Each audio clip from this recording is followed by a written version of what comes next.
et donc cette fameuse salle des étoiles si réputée, l'une des plus belles poker rooms du monde évidemment, qui en met vraiment plein les yeux dès qu'on arrive.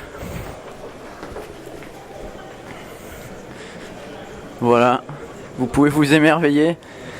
Sur la droite donc se déroule l'épreuve principale, le 10 000 €, où il reste encore quelques Français en course. On espère évidemment qu'ils vont faire un petit quelque chose, mais nous allons plus particulièrement nous intéresser à l'épreuve du jour, un side event à 1 000 € où une vingtaine de représentants de clubs sont là pour défendre leurs couleurs.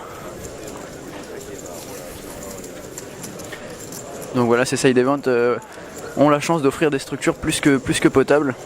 On peut vraiment apprécier les efforts qui ont été faits. Et d'ailleurs, on aperçoit Mathias qui est là en train de soutenir un de ses amis, mais qui hier a joué. Donc on va peut-être aller voir Mathias pour un petit mot. Salut Mathias, comment ça va? Ça va. Donc tu as hier joué le 2 000 €. Ouais, oui, c'est ça. Voilà, donc tu représentais les couleurs du TIWPT. Tu peux nous expliquer un peu Oui, on est, grâce à Unibet, on a organisé un championnat et donc j'ai gagné ce championnat et le prize c'était une entrée au tournoi de 2000 hier. D'accord, donc c'était ton premier gros tournoi? Ouais, le premier gros tournoi en live. Je pensais que ça serait plus impressionnant que ça. Ça s'est plutôt bien passé au niveau de l'ambiance et au niveau de mon aisance à la table. Par contre, j'ai pas vu de jeu du tout, donc ça a été un petit peu difficile. Donc j'ai essayé de durer le plus possible, mais j'ai fini par sortir. D'accord, donc au niveau des joueurs à la table, il y avait sûrement beaucoup de qualifiés aussi comme toi, donc qu'as-tu pensé du niveau? En fait, il y avait, je ne sais pas s'il y avait beaucoup de qualifiés. Il y a déjà ma première table, il y avait déjà 2 pros, il y avait Eric Lio et Noah Beckham. La table d'à côté, il y avait Katia Tater et Humberto Branes, donc c'était quand même un niveau assez élevé.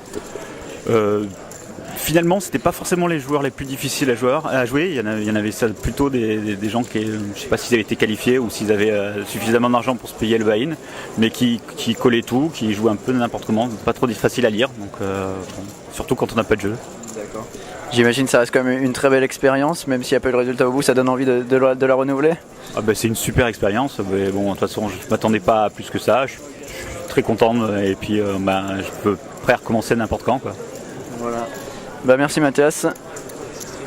Et donc voilà, derrière il y a donc ton ami, tu peux nous le présenter? Là c'est Jean-Maxime, le pseudo Texas Try. Et donc là il joue le 1 000 €, il s'en sort pas mal, il a doublé quelqu'un qui a essayé de bluffer alors qu'il avait un brelan de dame. Donc là il a doublé, il a 10 000, il est tranquille, il joue tight, il attend de voir un peu ce qui se passe là. D'accord, et on va lui souhaiter bonne chance en espérant évidemment qu'il aille le plus loin possible dans ce tournoi. Et puis vous aurez évidemment des nouvelles sur pokerplus.fr. A bientôt.